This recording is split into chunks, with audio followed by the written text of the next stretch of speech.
말씀 함께 보겠습니다. 사도행전 2장 29절에서 32절까지의 말씀입니다. 사도행전 2장 29절에서 32절까지의 말씀 보겠습니다. 형제들아, 내가 조상 다윗에 대하여 담대히 말할 수 있노니 다윗이 죽어 장사되어 그 묘가 오늘까지 우리 중에 있도다. 그는 선지자라. 하나님이 이미 맹세하사 그 자손 중에서 한 사람을 그 위에 앉게 하리라 하심을 알고 미리 본 고로 그리스도의 부활을 말하되 그가 음부에 버림이 되지 않고 그의 육신이 썩음을 당하지 아니하시리라 하더니 이 예수를 하나님이 살리신지라. 우리가 다 이 일의 증인이로다. 아멘. 예수님은 십자가에 달려 돌아가시기 전에 이미 제자들에게 내가 예루살렘에 올라가 많은 고난을 받고 죽임을 당하고 그리고 성경에 말씀한 대로 사흘 만에 다시 살아날 것이다 라고 하는 이 말씀을 제자들에게 아주 분명하게 전해 주셨습니다. 그러나 십자가의 사건이 일어나고 또 부활의 주님을 만난 제자들의 행보는 미리 부활에 관한 말씀을 다 잊은 것처럼, 아니 들어본 적이 없는 것처럼, 또 부활하신 주님을 배웠지만 정말 우리가 다시 살아나신 주님을 배웠는가라고 하는 그러한 삶의 내용으로 드러나지 않았습니다. 예수님의 부활을 본 제자들의 반응은 시차적으로 해서 두 가지의 모습으로 드러났습니다. 첫 번째는 예수님의 부활을 보고도 믿지 않았다는 것입니다. 의심을 하였다는 것이죠. 예수님이 돌아가신 후에 유대인들이 두려워서 이 제자들은 문을 걸어 잠그고 앞으로 우리가 어떻게 해야 되나라고 하는 아주 절망스러운 고민을 안고 자기들끼리 모여 있었습니다. 그런데 그 닫힌 문을 뚫고 부활체를 입으신 주님이 제자들을 찾아오셔서 너희에게 평안이 있을지어다 라고 하는 샬롬의 인사를 건네주셨습니다. 사실 제자들은 예수님의 이 샬롬의 인사를 받을 만한 분위기가 전혀 아니었습니다. 3년 동안 믿고 따랐던 스승인 예수님이 십자가에서 죄인의 한 사람으로 돌아가셨고 그리고 무덤에 갇혀 누우셨고 이제 사람들의 분노는 하늘에 닿아서 자신들이 위협과 위험을 겪을 수 있다라는 생각에 전전긍긍하며 숨어 있었습니다. 이런 자신들에게 어떻게 평안이 있을 수 있겠습니까? 평안과는 거리가 먼 정말 극히 어려운 자리에 이 제자들이 처해 있었습니다. 그러나 그런 제자들에게 이 샬롬의 인사를 한 예수님의 인사는 지금 이 상황에서는 가장 분명하고 그리고 가장 정확한 인사였습니다. 죽음 가운데에서 그 사망의 권세를 깨뜨리시고 성경의 말씀에 예언되어 있는 대로 한치의 어그러짐도 없이 주님께서 부활로 승리하셨기 때문에 이 평안이라고 하는 인사는 이 제자들에게 지금 가장 필요한 인사였습니다. 제자들이 부활하신 주님을 뵙고 기뻐했지만 여전히 그들의 삶이 변화되지 않고 있는 모습을 통하여서 그때 부활하신 주님을 뵌 제자들은 우리가 정말 다시 살아나신 주님을 배우고 있는 것인가? 우리가 어떤 환상이나 다른 것에 취해 있는 것은 아닌가라고 하는 의심 가운데 있었던 것으로 보여집니다. 요즘 말로 하면 이 제자들이 완전히 멘탈이 나가 있는 가운데 있었던 것이죠. 그리고 예수님은 다시 제자들 곁을 떠나셨습니다. 의심의 아이콘이라고 불린 이 도마가 이때 이 자리에 없었다는 거죠. 그리고 제자들이 도마에게 부활하신 주님을 우리가 만났다고 이야기하지만 이 도마는 믿지 않습니다. 그리고 자신의 친구이자 동료인 제자들에게 내가 예수의 손을 보고 그 손가락을 내가 내 손가락으로 넣어보고 그 옆구리에 내 손을 넣어보아야 내가 믿겠다라고 하는 말을 합니다. 이것은 예수님을 내 눈으로 보는 것을 넘어서서, 그리고 사실은 만지는 것을 넘어서서 예수의 실체를 내가 만지고 확인하여서 내가 이제 알았다라고 하는 이 인정과 이해를 끌어내기 전까지는 내가 부활하신 주님이라고 하는 것을 믿지 않겠다라고 하는 자기 방어에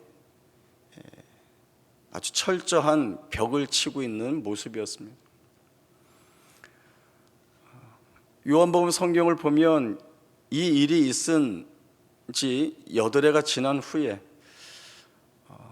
왜 주님이 바로 오시지 않고 8일 동안 이 불안하게 있는 제자들을 내버려 두셨을까 싶은 생각이 들지만, 예수님이 8일 후에 이 도마와 제자들이 함께 있는 자리에 다시 샬롬의 인사를 건네시면서 나타나십니다. 그리고 도마에게 내 손가락을 내 손에 대어보고 내 손을 내 옆구리에 넣어보고 믿지 않는 자가 아니라 믿는 자가 되라 라고 하는 말씀을 주십니다. 도마는 부활하신 주님이 오셨다라고 하는 말을 들을 때에는 내가 보고 내가 확인해야 내가 믿을 수 있겠다라고 이야기했지만, 그 실체의 말씀을 듣는 그 자리에서 주님을 향하여 나의 주 나의 하나님이십니다 라고 하는 고백을 비로소 토해내게 됩니다. 도마뿐만 아니라 제자들에게도 이 말씀을 주십니다. 보지 않고 믿는 자가 더욱더 복되다라고 하는 말씀입니다. 이것은 앞으로 오는 신약 모든 시대의 성도들이 말씀 가운데서 예수의 부활을 믿는 자들을 복되게 하시겠다는 우리 주님의 약속인 것입니다. 그리고 예수님은 다시 떠나셨는데 여전히 제자들은 부활하신 주님에 대한 확실한 믿음을 가지고 있지 못했습니다. 만약에 이들이 부활하신 주님, 그리고 그 부활이 가지고 있는 의미를 확실하게 알았다라고 한다면 그들은 자신들의 과거의 삶으로 회개할 수 없었습니다. 그러나 제자들은 부활을 보고 그 부활의 의미가 무엇인지, 그 부활의 능력이 앞으로 이 세상에서 복음과 연관되어 어떻게 펼쳐질 것인지에 대한 생각이 전혀 없었기 때문에 자신들의 삶 업으로 다시 돌아가 버렸죠. 베드로를 비롯한 제자들이 고기를 잡고 있을 때에 예수님이 그들 가운데 나타나셨습니다. 고기를 못 잡고 있는 제자들에게 오른편에 던져라, 그리하면 많이 잡을 것이다. 이 말씀에 따라 그물을 내려서 많은 고기를 잡게 됩니다. 그리고 이 베드로와 제자들이 주님이신 줄은 알지만 감히 두려워 아뢰지 못하고 그 옆에 서 있게 되죠. 부활하신 주님이 제자들에게 더욱더 선명하게 드러나는 부분이 숯불을 준비하여서 생선을 굽고 떡을 굽고 제자들과 함께 아침 조찬을 나누십니다. 그리고 베드로에게 묻습니다. 요한의 아들 시몬아, 내가 나를 사랑하느냐? 3번이나 물으시고 너는 내 양을 먹이라는 목양의 말씀을 주십니다. 이때서야 베드로와 제자들을 비롯한 베드로와 모든 제자들이 부활하신 주님을 확실하게 보게 되었고, 이제 그 부활하신 주님이 자신들에게 맡겨주시는 사명이 무엇인지를 깨닫게 된 것입니다. 사도행전 1장에 보면 예수님이 고난 받으신 후에 확실한 많은 증거로 친히 살아 계심을 제자들에게 다 보이셨다라고 하는 말씀이 있습니다. 한두 가지의 증거가 아니라 확실한 많은 증거를 통하여 내가 부활하여 살았음을 제자들에게 말씀해 주셨고, 또 그 보여주시는 것뿐만 아니라 하나님 나라의 일을 다 말해 주셨다라고 하는 말씀이 나오고 있습니다. 예수님의 부활을 목격하고 경험하고 그리고 바로 보고 깨닫게 된 이 제자들이 어떻게 변했습니까? 이후에는 죽은 사람이 절대 살아날 수 없다라고 하는 이 세상사의 불변의 진리보다 주님이 살아나셨다라고 하는 이 사실을 더욱더 믿는 믿음의 자리에 자신들을 세웠습니다.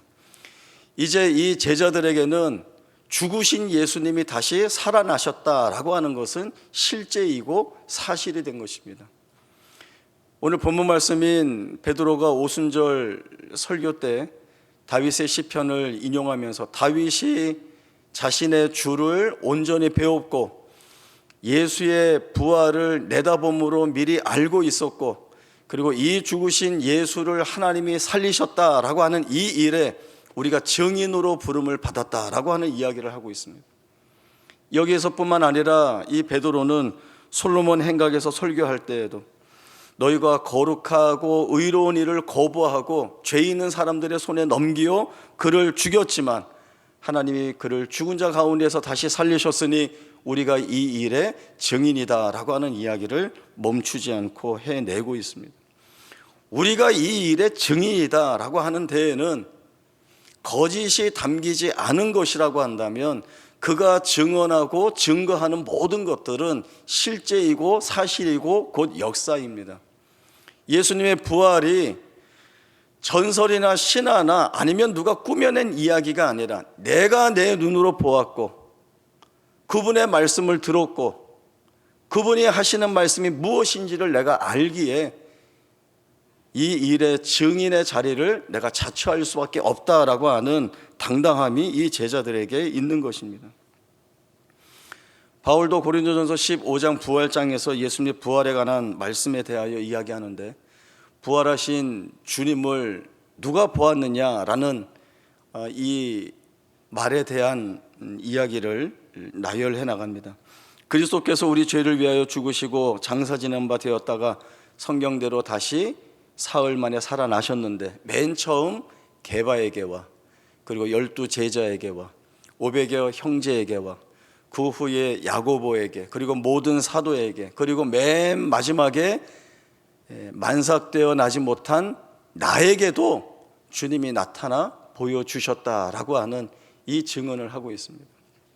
예수의 부활을 목격하고 경험한 이를 실제이고 사실이고 역사로 받아들인 이 사람들의 그 이후의 삶은 어떻게 바뀌었습니까? 예수의 부활을 전하지 않고는 살 수 없는 자의 삶, 예수의 부활의 능력을 덧입고 부활의 증인의 삶을 사는 자가 되었던 것입니다. 이것이 이들에게는 가장 중요한 인생의 목표요, 목적이요, 그리고 복음 안으로 부름받은 자에게서 드러나는 확실한 삶의 내용이 되었던 것입니다. 여러분 한번 이런 생각 해보세요. 아무도 몰라요. 아무도 몰라요. 그리고 그 모르는 것을 모든 사람들이 알고 싶어요. 그냥 나만 알고 있어요. 아무도 모르고 나만 알고 있어요. 그러면 여러분 그 나만 알고 있는 그 일을 어떻게 하시겠습니까? 다들 모르니 내가 죽을 때까지 말하지 않고 비밀로 묻고 가겠다라고 하는 생각이 들까요? 아니면 누구 알려주고 싶어서 말하고 싶어서 안달이 나지 않겠습니까? 막 그렇게 하고 싶은 생각이 안 들겠습니까?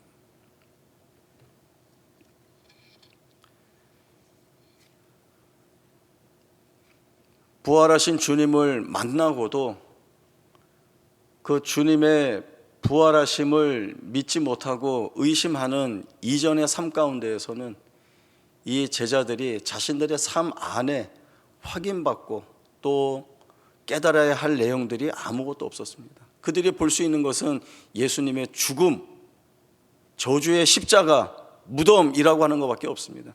거기에서는 이 제자들이 붙들 소망이 될 만한 것들이 아무것도 없습니다. 그러나 부활하신 주님을 만나고 그 부활의 주님을 믿음으로 붙들고 그 사실이, 그 실제가, 그 역사가 자신의 삶을 꿰뚫고 들어와서 복음의 능력으로 임할 때에 이들의 삶은 완전히 바뀌었습니다. 이제는 사망에 매이는 삶이 아니라 그 사망의 권세를 깨뜨리고 일어날 수 있는 믿음, 하나님께서 자신의 아들을 사망의 권세 가운데 내어주셨지만 죄 없으신 이를 거기에 묶이지 않게 하시고 다시 살아나게 하신 그 생명과 그 영광의 능력이 부활의 영광이요 능력이 되게 하셔서 이 부활의 증인을 사는 사람들의 삶을 완전히 바꾸어내는 일들을 이루어내신 것입니다. 이 부활의 능력은 안 좋은 일들을 좋게 만들어버리거나 아니면 풀리지 않은 문제를 풀리게 하거나 아니면 형편이 나아지는 것에 소용되는 것이 아니라 예수에게만 소망을 두고 주의 나라에만 소망을 두고 예수를 붙들고 사는 것이 무엇인지, 그 예수가 매달렸던 저주의 십자가가 무엇을 의미하는지, 그 저주의 십자가에서 생명으로 다시 살아나셨다는 것이 오늘 우리의 삶에 어떤 능력과 의미로 다가오는지를 이 부활의 능력이 우리에게 증언하고 있습니다. 그래서 이 부활의 능력은 우리에게 거짓을 버리고 불의하지 않고 해가 지도록 분을 품지 않고 마귀에게 틈을 주지 않고 도둑질하지 아니하고 악독과 분냄과 더러운 말을 입 밖에 내지 아니하고 음란함과 탐욕과 그 어떤 것도 내어내지 않는 자리에 우리를 끌고 가야 합니다. 그리고 여기에서 더 나아가 그 이웃과 더불어 참된 것을 말하고 그리고 주를 기쁘시게 하는 빛의 자녀로 너희는 유혹의 욕심을 따라 썩어져가는 구습을 쫓는 옛사람을 벗어버리고 오직 너희의 심령이 새롭게 되어 하나님을 따라 의와 진리의 거룩함으로 지으심을 받은 새 사람이 되는 자리로 우리가 부름을 받고 있는 것입니다. 바로 여기를 부활의 신앙, 부활의 능력으로 살아낸다는 것이죠. 여러분, 내가 지금 어떤 모습으로 살고 있는지를 주 앞에서 돌아보시기 바랍니다. 내가 여전히 부활의 능력에 덧입어 부활의 증인의 삶을 붙들고 살아내지 못하고 있다고 한다면 다시 돌아가야 합니다. 어디로? 예수를 다시 깊이 만나는 자리에 다시 돌아가서 점검해야 합니다. 제자들이 부활하신 주님을 만나고도 정말 우리 주님이 부활하신 것인가? 내가 꿈을 꾸고 있는 것은 아닌가? 내가 헛것을 보고 있는 것은 아닌가? 이런 것에 매이는 것이 아니라, 아니면 내가 그 손에 내 손을 넣어보고 그 옆구리에 내 손을 넣어보고 그래야 내가 믿겠다라고 하는 이 의심에 찬 자리가 아니라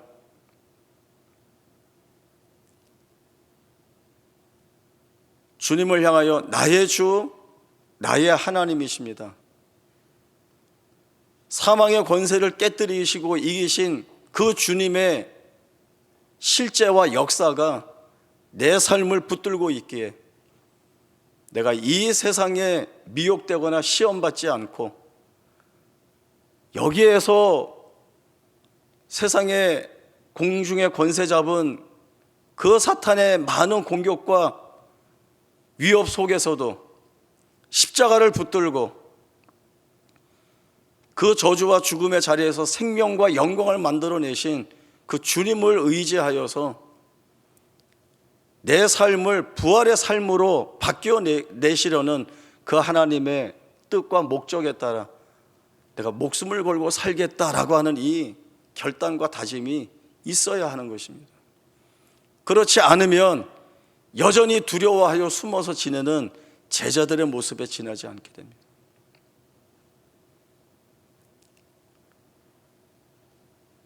우리가 예수의 부활을 믿고 있다라고 한다면 우리의 삶이 변화된 것으로 증거를 삼아야 합니다.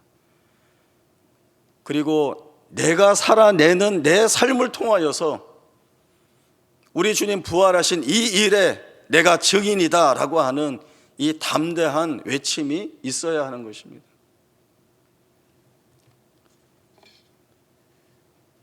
사망 권세를 깨뜨리신 우리 주님의 능력이 오늘 우리의 삶을 충분히 바꾸어 내실 하나님의 큰 능력이요 은혜입니다. 세상의 그 무엇도 이를 꺾을 수 없고 무너뜨릴 수 없습니다. 가장 강력한 힘과 권세가 우리를 붙들고 있기 때문에 우리가 세상의 그 어떤 것에서 우리는 지지 않습니다. 그리고 그 지는 자리에 우리를 붙들고 계시는 하나님이 우리를 내어주실 리가 없습니다. 부활하신 주님에 대한 이 확실한 믿음에 근거하여서 내가 증인의 삶을 살겠다는 이 고백이 없다면 우리가 매해 보내는 부활절은 우리에게는 아무 의미가 없는 그저 하나의 이벤트요, 하나의 놀이거리로 밖에는 지나지 않습니다.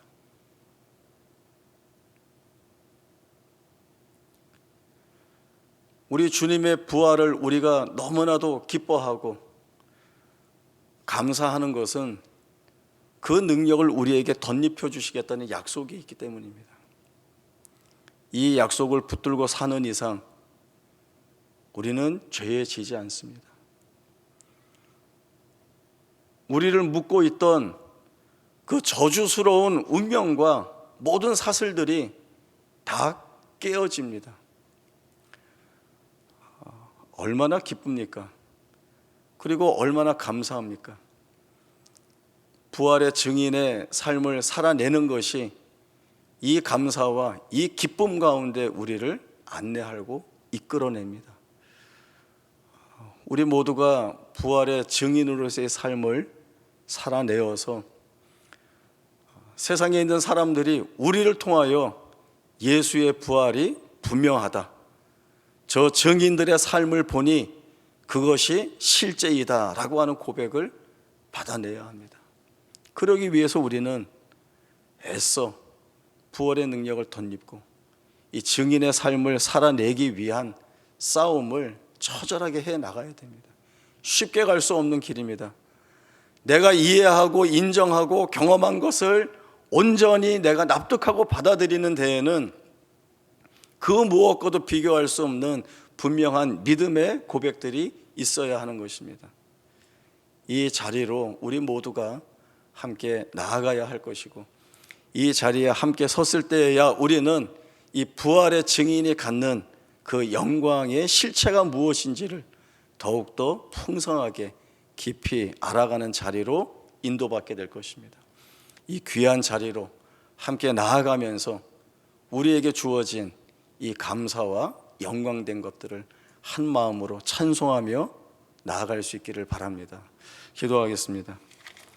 하나님 아버지, 은혜를 감사합니다. 부활하신 주님께서 우리의 생애 가운데 찾아오셔서 말씀하여 주시고 보여주시고, 그리고 우리에게 그 부활의 증인으로서 믿음을 가질 수 있도록 은혜를 주셨습니다. 우리의 미련함과 어리석음으로 또 의심함으로 주님의 부활을 믿지 않는 자들이 아니라 보여주시는 대로, 깨닫게 하시는 대로 그 부활의 의미와 내용들을 잘 붙들고 믿어 부활의 은혜에 덧입혀 부활의 삶을 증인으로 살아내는 우리 모두가 되게 하여 주옵소서.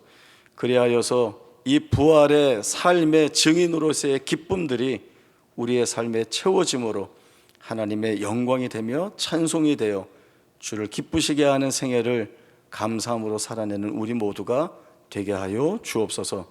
부활의 소망이신 예수님의 이름으로 기도하옵나이다. 아멘.